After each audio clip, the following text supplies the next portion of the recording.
Buenas tardes. Bueno, si se trata de explorar las oportunidades, claramente uno tendría que esperar a hablar de temas de crecimiento. El problema es que cuando uno se encuentra con una macro profundamente desequilibrada, crecer se hace muy difícil, casi les diría imposible. Y en especial cuando durante muchísimos años se han distorsionado los precios relativos y se ha puesto a la economía en una situación fuera del equilibrio, y esa situación hace que tratar de vivir en una suerte de boom permanente, cuando viene el boost, sea muchísimo más violento, y por eso cuando se lleva adelante la corrección de los precios relativos, lo que se genera es una retracción de la actividad y el empleo, y cuanto más violento y más prolongado en el tiempo ese proceso de sobreestimular la economía, más fuerte la retracción. En ese sentido, Argentina ha vivido por más de 20 años bajo un régimen populista salvaje que ha llevado a la destrucción del capital, a la destrucción de la productividad, motivo por el cual estamos en una situación absolutamente miserable. Es decir, porque el populismo no es gratis. Los salarios en dólares promedio en la década del 90 eran $1.800. Y si ustedes ajustaran por la inflación americana, eso implicaría que los salarios argentinos en promedio deberían ser de $3.000, algo así como 3 millones de pesos. Y hoy, con suerte, digamos, y exagerando y poniéndonos muy optimistas, podríamos decir que son de $600, lo cual es falso porque son menores. Significa que los argentinos en esta aventura populista hemos perdido el 80% de nuestros ingresos. Es decir, esa es la verdadera catástrofe. La consecuencia de esto es que tenemos más de 50% de pobres y 10% de indigentes, o un poco más también. Esto significa que en el país que produce alimentos para 400 millones de seres humanos y que tiene una presión fiscal sobre el sector productor de alimentos del 70%, es decir, que el Estado se queda con el alimento de 280 millones de seres humanos, tiene 5 millones de argentinos que no les alcanza para comer, lo cual constituye una verdadera catástrofe. Pero no solo es una catástrofe en materia de crecimiento, bienestar, empleo, salarios, sino que la herencia era muy complicada, la herencia que recibimos. Yo voy a describir la herencia que recibimos y las medidas que estuvimos tomando durante estos 100 primeros días de gobierno. Y no es para llorar, o sea, no es para llorarla, no es para... Porque la realidad es que siempre, si hubo algo que nos quedó claro con el jefe, es que si verdaderamente llegábamos a ganar es porque esto estaba verdaderamente en una situación desastrosa, porque que un liberal libertario y que abiertamente lo dice llegue al poder es porque justamente la situación no iba a ser una situación fácil. Es decir, nos iban a dejar la cosa bien difícil, porque si no seguirían ganando los populistas. Y para que la gente despertara de la manera que lo está haciendo, evidentemente tenía que ser una situación muy complicada. Así es que casi les diría que nosotros siempre estuvimos preparados para recibir esta papa caliente, y eso lo pueden ver porque, digamos, si no hubiéramos tomado medidas rápidas, ya habríamos volado por los aires varias veces. Concretamente, cuando ustedes estudian, repasan la literatura de indicadores tempranos de crisis, cuando ustedes tienen déficit gemelos por 4 puntos del PBI, es una alerta amarilla. Si tienen 8 puntos del PBI, es decir, no solo que es alerta roja, sino que se van a pegar una piña importante. Bueno, nosotros recibimos de herencia déficit gemelos por 17 puntos del PBI, más o menos para que tengan un orden de magnitudes del desastre que hemos recibido. Es decir, con lo cual, digamos, el tamaño de la piña ahí va a ser colosal. Básicamente la herencia tenía lo peor de las 3 peores crisis de Argentina. Tenía un desequilibrio monetario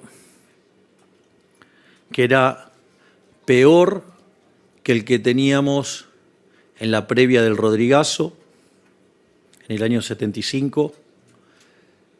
Teníamos un desequilibrio en el balance del Banco Central que era peor que el que tuvo Alfonsín a inicios del año 89, que terminó en la hiperinflación, y los indicadores sociales peores que el año 2001, es decir, la previa de la crisis del 2002.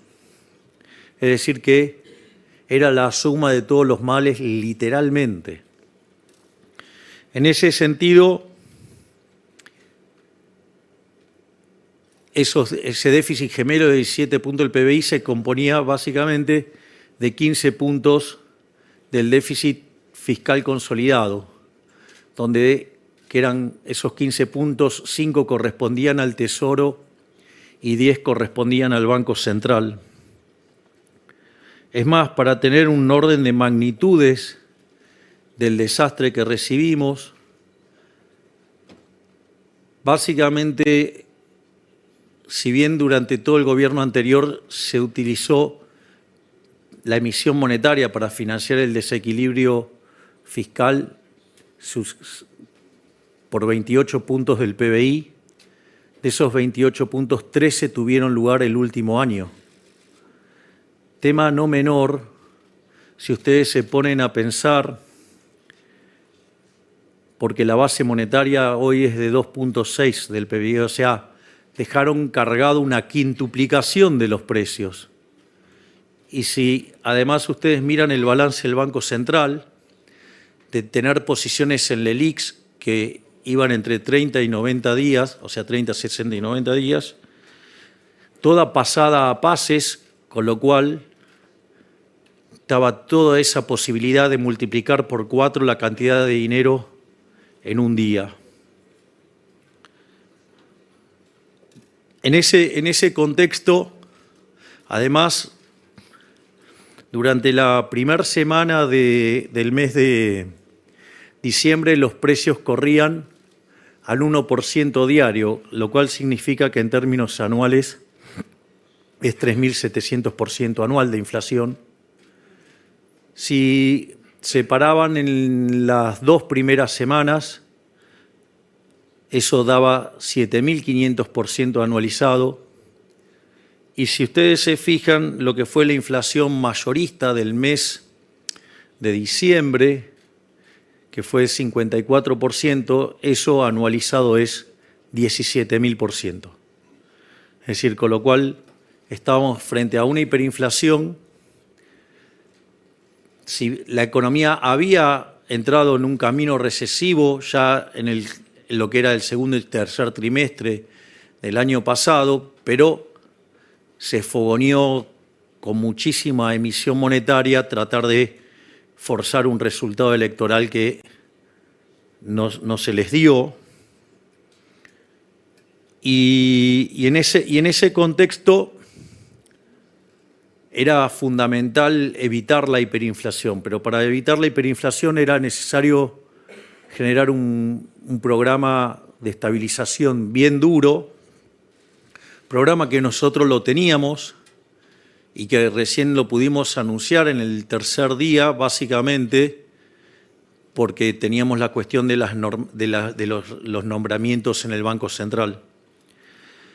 Y básicamente tenía los tres elementos fundamentales que tiene cualquier programa de estabilización, que era un ajuste fiscal, una corrección cambiaria y la definición de una nueva política monetaria. En ese sentido, nosotros lo fundamental era terminar con la emisión monetaria para que no hubiera convalidación monetaria de la suba de precios y que eso no terminara escalando y generando la hiperinflación. En ese sentido,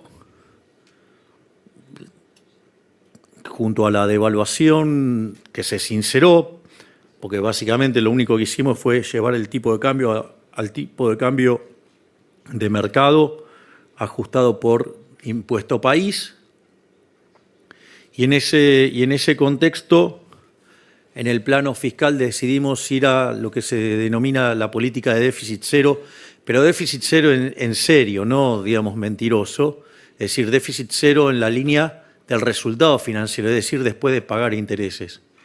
Eso es muy importante porque si nosotros alcanzábamos el déficit cero en la línea financiera, significa que la deuda no crece más. Y si la deuda no crece más, la relación deuda-producto es no creciente. Por ende, uno se convierte en solvente intertemporalmente y la consecuencia de ello es que empieza a caer el riesgo país y bajar la tasa de interés, y la tasa de interés recobra su función esencial, que es la de ser un mecanismo de coordinación intertemporal, y que el proceso de crecimiento, guarde relación justamente con la tasa de interés natural de interés, es decir, la del mercado, no la que a un burócrata se le ocurre manosear desde el Banco Central. No, aclaro para que quede claro, digamos, eso de estar tocando. Miren, una vez con una persona, yo me acuerdo que le dije, vos sos peor que Moreno, porque Moreno controla los precios de hoy, o controlaba los precios de hoy. Vos querés controlar la tasa de interés, con lo cual querés controlar los precios de hoy y los del futuro. Es decir, ¿por qué? Porque la tasa de interés es el precio relativo de los bienes presentes sobre los bienes futuros. Entonces, es mucho más complicado. En ese sentido, nosotros además iniciamos un proceso de saneamiento del balance del Banco Central. Y la realidad es que nosotros creíamos que nuestro objetivo era alcanzar el déficit cero en el año 2024. Y la verdad es que estábamos perfectamente y absolutamente convencidos de llevar adelante un ajuste fiscal, el cual obviamente tiene mucho de motosierra y tiene mucho de licuadora.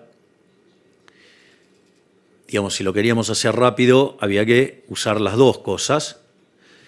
Y hay mucho de licuadora, y hay mucho también, y mucho más en realidad, de motosierra, porque eliminamos la obra pública de cuajo, algo de lo cual estoy profundamente orgulloso, siendo que la obra pública es una gran fuente de corrupción, de robo, a la cual me imagino que toda la gente de bien debería oponerse.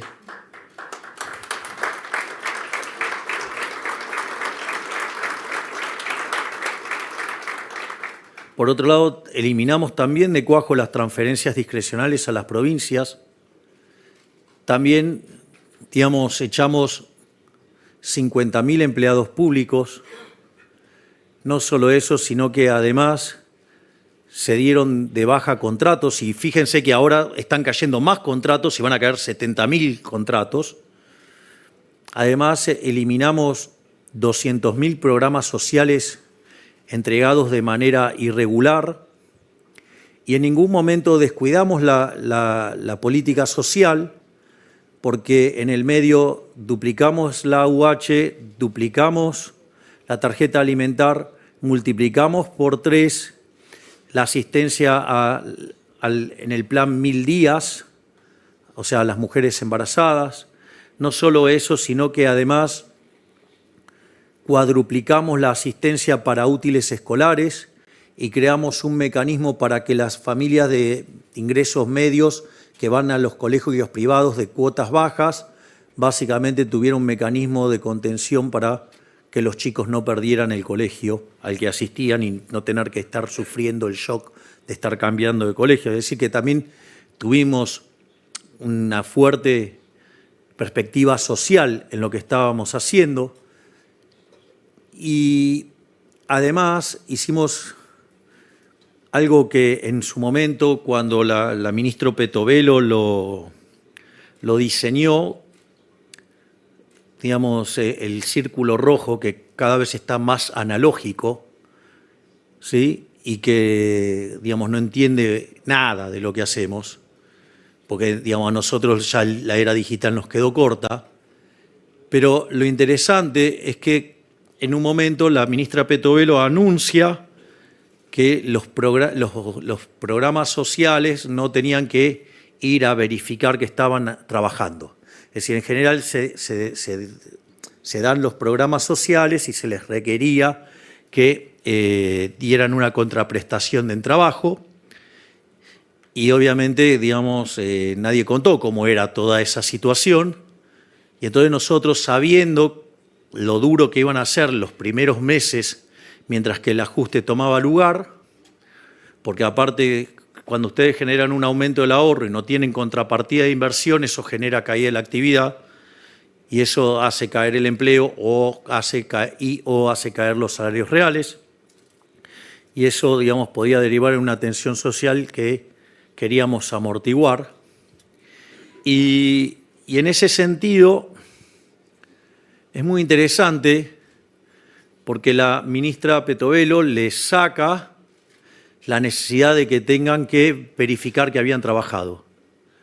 Obviamente, la gran cantidad de simios, y pido perdón, digamos, a la Sociedad Protectora de Animales por insultar a los simios que miran la política argentina, donde algunos obviamente responden a que están muy enojados porque no tienen pauta, pero, digamos, esos simios, perdón con los simios de vuelta, criticaron fuertemente a la ministra Petovelo por esto. Y lo que no se dieron cuenta es que era una forma de terminar con los intermediarios, donde todos los gobiernos quisieron terminar con los intermediarios, pero el que lo hizo fue este gobierno. Básicamente, las personas que reciben los programas sociales, obviamente que reciben una tarjeta y eso va a una cuenta. Entonces creían que con eso se aseguraban de que no iban a ser extorsionados. Lo que no sabían eran que ustedes tienen que ir a verificar que estuvieron trabajando. Y ahí, cuando ustedes iban a recibir la verificación de que habían estado trabajando, aparecían los Beliboni de la vida quedándose con la mitad de los ingresos de la gente. Y cosa que solamente se la validaban si ustedes les llevaban los bonitos esos donde tienen que validar que estuvieron en las marchas. Es decir, con lo cual en realidad le robaban la mitad del dinero y no solo eso, sino que además tenían que ir y trabajar de piqueteros. Es decir, con lo cual, o sea, ustedes lo que estaban haciendo era financiar a delincuentes y además que arruinaran el funcionamiento de la calle. En ese sentido, al eliminarse la necesidad de contraprestación hasta el mes de abril, ¿qué es lo que sucedió? Esos delincuentes no les podían quitar a la gente el dinero que recibían por el programa social. Por lo tanto, eso implicó, sin gastar un peso más, duplicar la asistencia. Y al mismo tiempo pusimos una línea para que denunciaran los aprietes y las extorsiones de estos delincuentes y hemos recibido cerca de 300.000 denuncias y hoy hay 18.000 casos en la justicia. Es decir, van a pagar por haber apretado a la gente para que vaya a las marchas. Y es más, Berlusconi nos amenazó con que iba a juntar en la plaza 50.000 personas, con lo cual evidentemente Diego tenía pensado llevar 100.000. Nosotros desde la Nación aportamos 12.000 efectivos, no recuerdo cuál es el número que aportó la ciudad, pero fue tremendo porque había más efectivos policiales que gente, porque solamente fueron 3.000. Con lo cual fue un éxito rotundo que en ese momento se coordinó entre la ministra Bullrich, Petovelo y el ministro de Infraestructura, donde además en los medios de transporte público se presentaba, digamos, el que corta no cobra y las líneas para hacer las denuncias. Y ahí, digamos, empezamos también a ordenar la calle. Es decir, le quitamos poder de fuego porque ahora no pueden extorsionar a la gente para que vayan a hacer esto y además, digamos, empezamos a cumplir el orden. Por lo tanto, una de las demandas que nosotros recibimos como gobierno, que era poner en orden la calle, lo estamos haciendo, ¿sí? Porque además hoy, el que corta no cobra y además el que las hace las paga. Y eso está funcionando a la perfección. No solo eso, sino que si bien nosotros esperábamos alcanzar el equilibrio financiero a lo largo del año, el trabajo tan fuerte de cada uno de los ministros permitió que ese superávit financiero se alcanzara en el mes de enero. Y obviamente que el círculo rojo analógico empezó a predecir que entonces íbamos a tener déficit muy fuerte en febrero. Y para desgracia, digamos, a estos que viven apostando en contra de los que queremos cambiar, volvimos a tener superávit financiero en el mes de febrero. Concretamente, lo que estamos haciendo fue entonces obtener un resultado. La realidad es que si ustedes toman los 2 primeros meses, que es equivalente a medio punto del PBI de superávit primario, eso anualizado serían 6 puntos. Es decir, por lo tanto, digamos, hemos sobreajustado lo que necesitábamos, porque nosotros necesitábamos hacer solamente un ajuste de 5 puntos del PBI. Es muy gracioso porque hay muchos que hablan de que no es sustentable, que esto, que el otro, cuando decían que lo único que se podía hacer era que era imposible ajustar más que un punto del PBI. Bueno, nosotros ajustamos más de 5. Pero claro, digo, eso implica dosis de coraje que otros no tienen. Pero eso no es todo, porque también está la cuestión del ajuste que hicimos adentro del balance del Banco Central. El Banco Central generaba 10 puntos de déficit fiscal, de cuasi fiscal, y hoy ese número ya es 4. Es decir, con lo cual no existe registro histórico a nivel mundial de que un gobierno haya hecho un ajuste de 11 puntos del PBI en 3 meses. Y para desgracia del Club del Helicóptero y de todos los que desean que nos vaya mal, en especial a todos los que le cortamos los curros, digo, son bastante evidentes, o sea, a quienes se lo cortamos porque, digo, los van a ver quejarse. Hay un dicho que dice, donde hay un kirchnerista pataleando es porque se cortó un curro. Bueno, es así. Y no kirchneristas también. Si no, miren, digamos, algún que otro grupo económico importante. Se imaginarán de quién hablo. Al margen de eso, bueno, pero están muy enojados porque, bueno, llegó Elon Musk.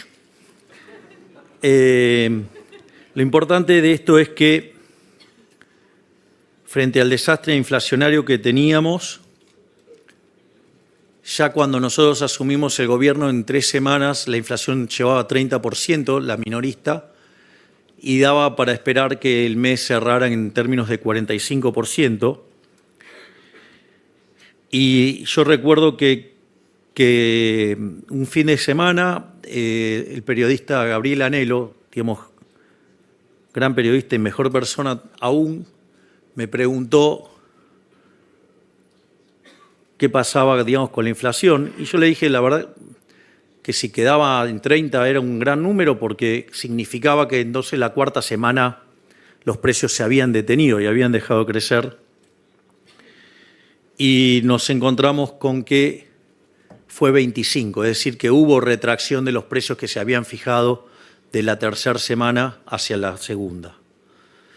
Y después, en el mes de enero, la inflación fue del 20%, y la inflación de febrero fue del 13%. Ahora, cuando ustedes limpian los efectos del arrastre estadístico, lo que tiene que ver con los aumentos de una vez para siempre, tipo lo que fue la recomposición de tarifas y las prepagas, eso equivale a 6 puntos, con lo cual la verdadera inflación del mes de febrero fue del 7%. Es decir, estamos metiendo a la tasa de inflación adentro de un dígito. Y es más, aun cuando dejaran todos estos elementos dentro del índice, pero se pudiera capturar de alguna manera el tema de las promociones, que en realidad hay un problema de que no puede ser captado por el índice de precios, digo, porque es una fijación no lineal de precios y depende de lo que consume cada consumidor, entonces es imposible captar por el índice de precios el efecto del 2x1, el 3x2 y todas esas cosas. Entonces, hay una suerte de estimación de cuánto eso pesa, pero no se puede documentar. Y eso implicaría que si ese efecto se tiene en cuenta, a pesar de los anteriores, también estaríamos adentro de un dígito. Es más, en la tercera semana de marzo se frenó la suba de precios. Es decir, que estamos caminando por el lado correcto en materia de política antiinflacionaria. De hecho, algunas de las críticas que nos hacen, digo, la verdad que son bastante particulares, porque, por ejemplo, si ustedes miran la evolución de la tasa de inflación, la caída a la que está ocurriendo, la velocidad de la caída es más fuerte que la que se dio durante la convertibilidad. Cuando ustedes miran los efectos de la estabilización de la convertibilidad, hoy los precios caen mucho más rápido, o sea, la tasa de inflación cae mucho más rápido. Eso también tiene un sentido. Lo que sucede es que cuando se hizo la convertibilidad, la cantidad de dinero era endógena. Es decir, cuando ustedes tenían aumento de la demanda de dinero, la forma de convalidarlo era ustedes traían los dólares, se los vendían al Banco Central y eso implicaba una expansión de la cantidad de dinero. Y eso permitía que el reacomodamiento de precios relativos se dieran con precios al alza. ¿Qué pasa? Como nosotros, fíjense que desde que asumimos prácticamente la base monetaria no ha variado. Y eso que compramos 11.500 millones de dólares en el mercado. No solo eso, sino que además tuvimos la expansión de la cantidad de dinero por los puts, digamos que el Banco Central de la gestión anterior utilizó para tratar de controlar el tipo de cambio, y además tuvimos expansión por los pasivos remunerados, pero la contracción por BOPREAL y por el fisco han sido tan grandes que la base monetaria no varió muy poquito. Entonces seguimos teniendo la misma base monetaria de 10 billones, pero ahora del lado del activo tenemos 11.500 millones de dólares de reservas más. Por lo tanto, digamos, estamos llevando adelante un proceso muy fuerte de saneamiento del balance del Banco Central y que pronto vamos a estar con reservas netas nulas, cuando el gobierno anterior nos dejó 11.500 millones de dólares negativos. No solo, digamos, estamos logrando eso, sino que además, entonces, cuando se recompone la demanda de dinero, como la cantidad nominal de dinero está fija, eso implica que para recomponer las tenencias monetarias ustedes tienen que salir de bienes, por lo tanto, la desaceleración del crecimiento de los precios es mucho más violento que en el esquema convertible, porque en el esquema convertible la cantidad de dinero se expandía acorde a la demanda de dinero y no generaba conflicto con el mercado de bienes. Y esto es lo que hace que la tasa de inflación caiga mucho más rápido. Me resulta además también muy graciosos aquellos que piden cambiar el ritmo de la tasa de devaluación, lo cual es ridículo. Porque hoy, digamos, el tipo de cambio libre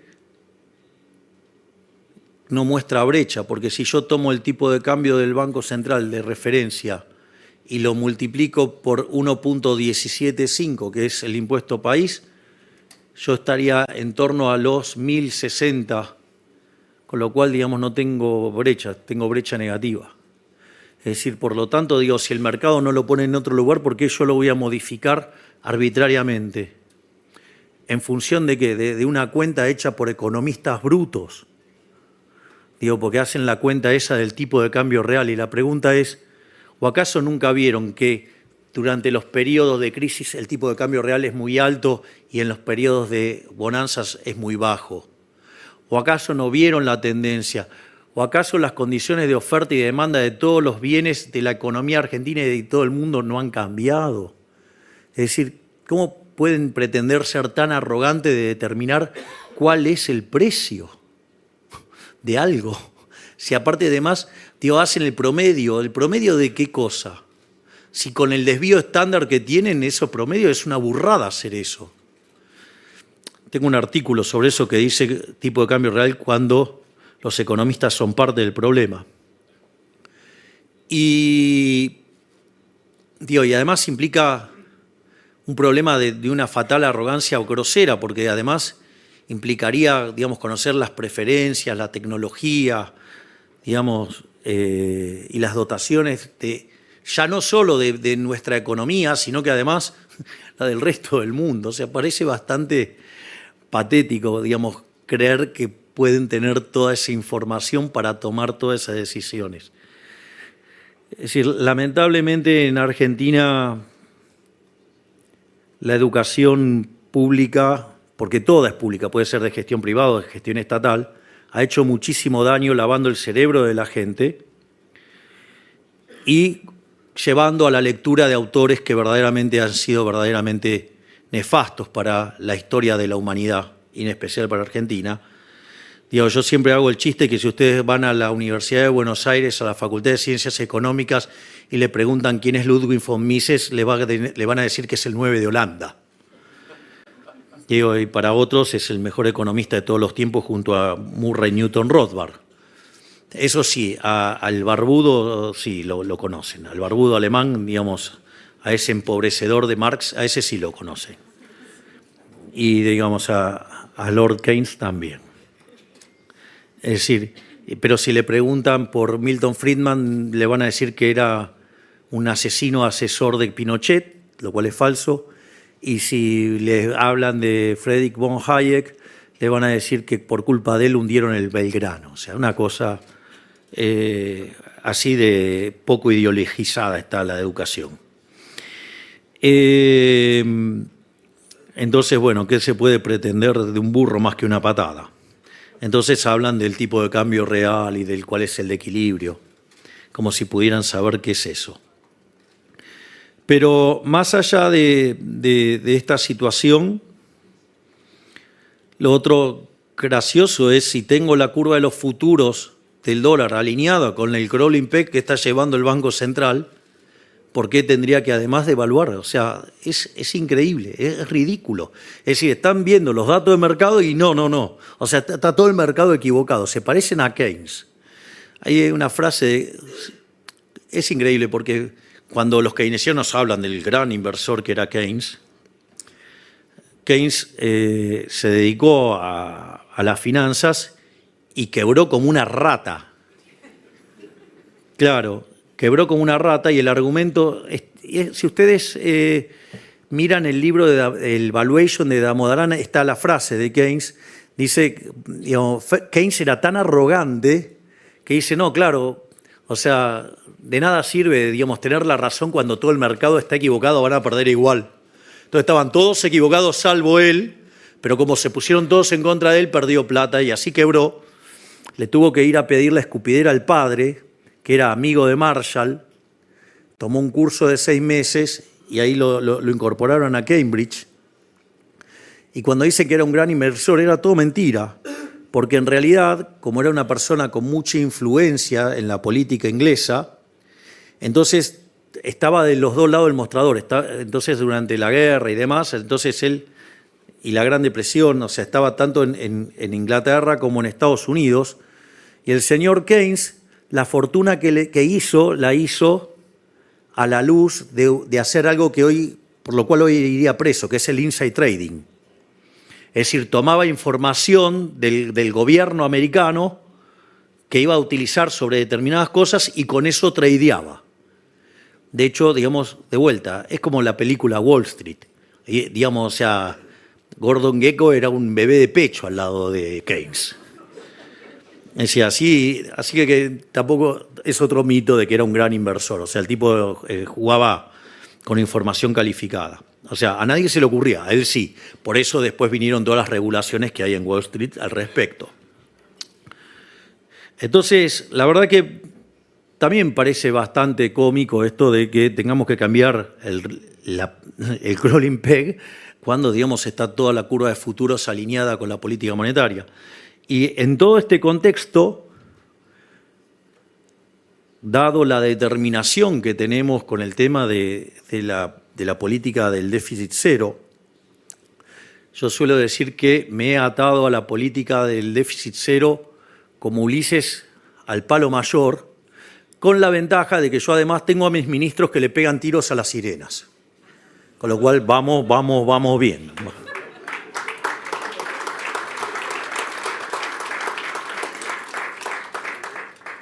Entonces, de recibir una economía que tenía un riesgo país de 2.900 puntos, hoy está ya llegando a 1.400. Los analistas ya lo están viendo que vamos camino a 1.000. Eso no es menor porque nos abre las posibilidades de ingresar al mercado de capitales. Nos han elevado la calificación crediticia. Los bonos que costaban $18 ahora cuestan $54. Y los activos argentinos se han revalorizado muy fuertemente.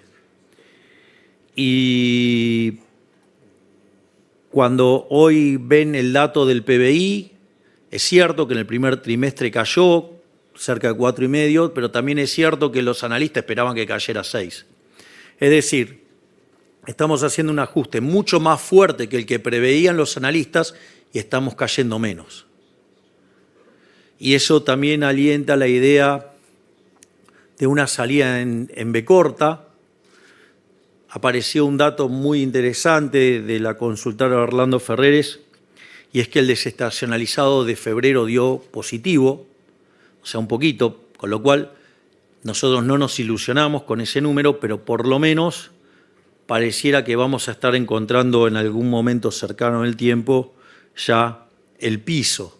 Y muchos analistas ya están hablando de una recuperación en B corta, lo cual es entendible si uno mira el ritmo que está cayendo el riesgo país. Al mismo tiempo, estamos trabajando en lo que tiene que ver con la salida del cepo y en cuanto logremos terminar de sanear el balance del Banco Central, cuando podamos deshacernos de todos los pasivos remunerados y que se termine esta cosa nefasta de estar remunerando pasivos, Eso lo que va a implicar es que se va a frenar la emisión de dinero por pasivos remunerados. Al mismo tiempo, otra cosa que vamos a hacer y que estamos trabajando es en una reforma del sistema financiero para ir a un sistema integrado con el mercado de capitales y construir una banca que sea anticorridas. La verdad es que hoy no sería un problema eso, porque básicamente el crédito al sector privado no financiero son 4 puntos del PBI, es decir, no tenemos sistema financiero, no hay sistema financiero. Por lo tanto, es interesante que empecemos a construir un sistema financiero que no necesite un prestamista de última instancia. Entonces, si esa reforma incluye integrar, digamos, el formato de los bancos con un formato del mercado de capitales, para que podamos ir a un sistema de banca libre, y eso nos va a permitir que cuando tengamos esa reforma podamos abrir el sistema financiero, que podamos levantar el cepo, y en ese contexto, además, mandar la ley de no emisión monetaria, donde básicamente nosotros consideramos que el señoriaje es un delito, que es un robo, que es una falsificación, que es una estafa. Emitir dinero es una estafa. Y en ese sentido, si llegara a haber emisión de dinero, irían presos el presidente del Banco Central, el directorio, el presidente de la Nación, el ministro de Economía y diputados y senadores que hayan aprobado presupuestos con déficit fiscal. Obviamente ustedes me van a decir, sí, pero esto es Argentina y seguramente que después va a venir otro delincuente y va a cambiar las cosas y va a tirar esa ley, pero nosotros además le vamos a dar una categoría como, digamos, de imprescriptible, como si fuera un delito de lesa humanidad. Por lo tanto, sí puede venir un delincuente, cambiar estas condiciones y volver a las andadas de emitir dinero. Pero puede ser que después venga otro que diga, vos sos un delincuente, hiciste eso y los meta preso. Con lo cual nosotros vamos a ir a una solución de esas características para que se termine en Argentina esta estafa que es la emisión monetaria. Y obviamente que conforme podamos seguir avanzando en este sistema de banca libre, ¿sí?, de sistema de mercado de capitales profundos que vayan hacia un sistema completo y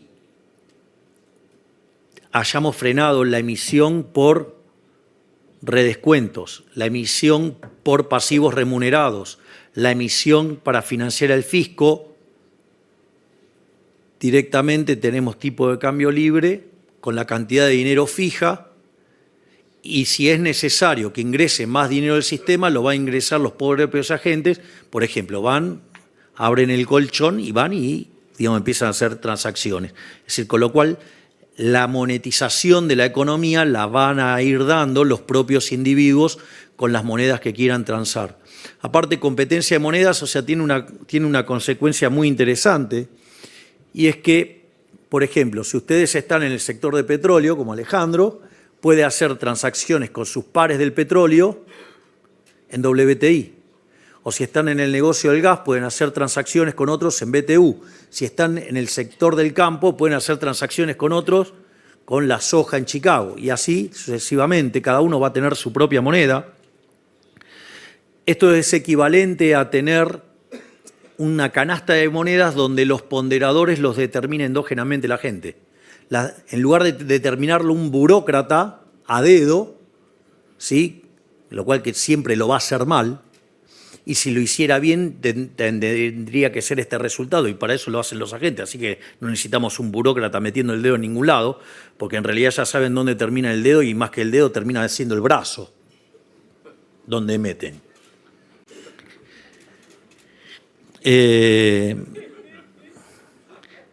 Digo, si tuvieran un negocio de vaselina estarían más felices festejando.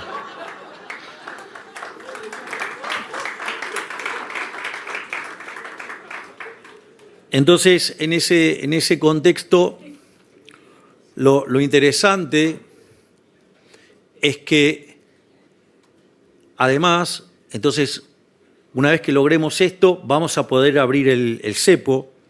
Y cuando abramos el cepo, nosotros hoy tenemos, en algún sentido, un exceso de demanda en el mercado de divisas y un exceso de oferta en el resto de la economía, que significa precios bajos de los bonos, altas tasas de interés, alto riesgo país, significa exceso de oferta en el mercado de bienes, con lo cual hay deterioro en el nivel de actividad económica. De hecho, tenemos un PBI per cápita 15% inferior al del 2011. Tenemos la misma cantidad de puestos de trabajo en el sector privado que en el 2011. Entonces, y además eso implica, digamos, que aumenta la cantidad de pobres e indigentes y por ende hay presión social para darle contención.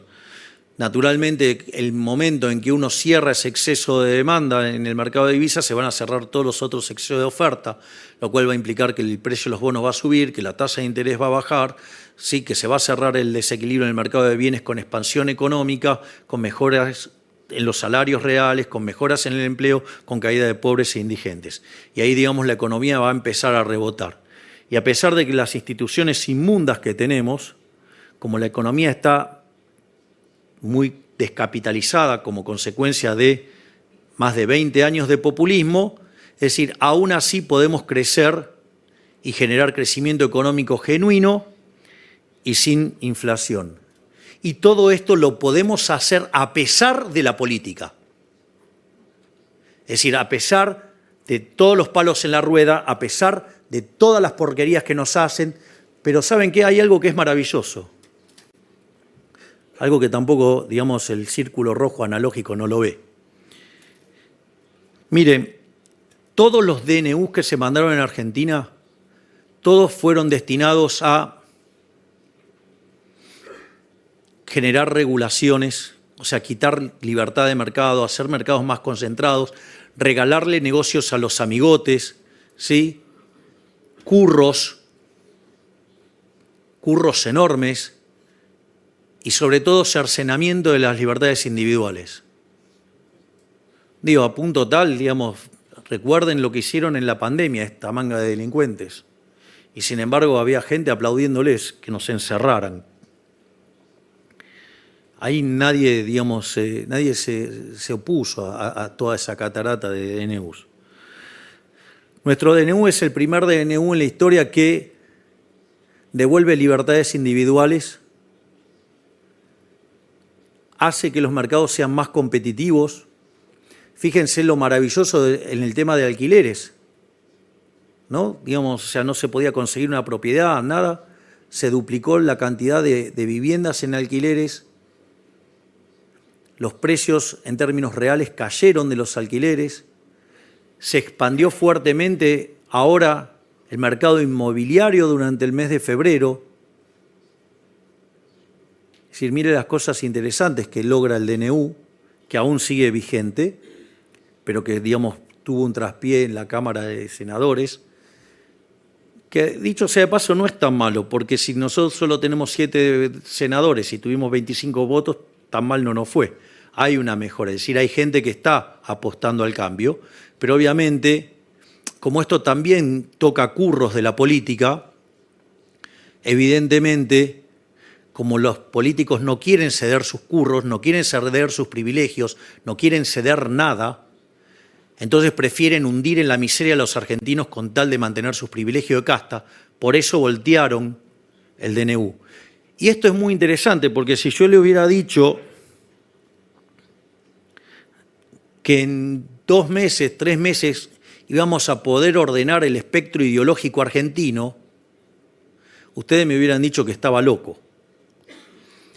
Y después de lo que pasó con la ley de bases y lo que pasó con el DNU, es maravilloso en términos de principio de revelación. Dejaron todos los dedos sucios. Están por un lado los orcos, que son orcos, no pueden esperar otra cosa, digamos, que comportamiento de orcos, porque son orcos. Está la gente que verdaderamente quiere el cambio y están los farsantes delincuentes que dicen que quieren el cambio, pero en realidad se disfrazaron de querer el cambio, pero son tan delincuentes como los orcos, pero les da vergüenza estar con los orcos. Entonces, digamos, se esconden dentro de las formas y todas esas cuestiones, pero en el fondo son la misma porquería que los orcos. Y eso fue muy interesante porque quedó en evidencia.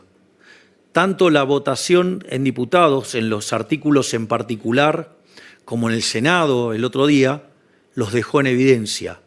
Hoy ustedes tienen que con el voto quedaron claros quiénes son los que están en contra del progreso, quiénes son los delincuentes, quiénes son los que están a favor del curro y del robo y que están en contra de devolverle la libertad a la gente, que están en contra de que haya mercados competitivos y que están en contra de dejar los curros para que para que devuelva la guita a la gente. Es decir, entonces es maravilloso porque en 3 meses terminamos sacándole la careta a estos delincuentes. Y eso también es muy interesante porque no les va a ser gratis en la elección de medio término. Los van a pagar con los votos, esos delincuentes se van a quedar afuera. Y eso nos va a permitir que en las elecciones de medio término hagamos una elección muchísimo mejor que la que hicimos el último año. Y eso es interesante, porque ahí vamos a tener otra composición del Congreso y todas las reformas que no hayamos podido meter ahora las vamos a meter en ese momento, a partir del 11 de diciembre del 25, y además le vamos a meter las 3.000 reformas que están pendientes y que no podemos sacar por este conjunto de delincuentes que son la máquina de impedir, que quieren que continúe el statu quo, donde ustedes pagan la cuenta y ellos se benefician. Por lo tanto, digamos, soy muy optimista respecto al futuro, porque estamos logrando un montón de cosas a pesar de la política. Y eso, además, la gente lo está viendo. Esto es muy interesante porque, a pesar de que estamos frente al ajuste más grande de la historia de la humanidad, el 70% de los argentinos reconociendo que están peor, hay datos muy importantes. El primer dato importante es que cuando nosotros asumimos, solo el 20% de los argentinos creían que de un año hacia adelante iban a estar mejor. Pero en enero ese número trepó a 30%. En febrero trepó a 42%. Y hoy el número es 50%. Es decir, pese a que estamos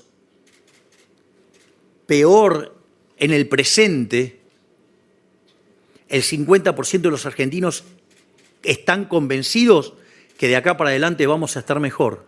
No solo eso, el 70% de los argentinos están convencidos que vamos a lograr derrotar la inflación, donde 50 puntos de ellos creen que lo vamos a hacer en el primer año y 20 creen que lo vamos a hacer en el segundo año. Y cuando ustedes además miran lo que está ocurriendo en términos de una palabra que represente el sentimiento de los argentinos, la palabra que aparece con mayor fuerza y domina fundamentalmente es esperanza. Es decir, la gente tiene esperanza, la gente está viendo que vamos a salir.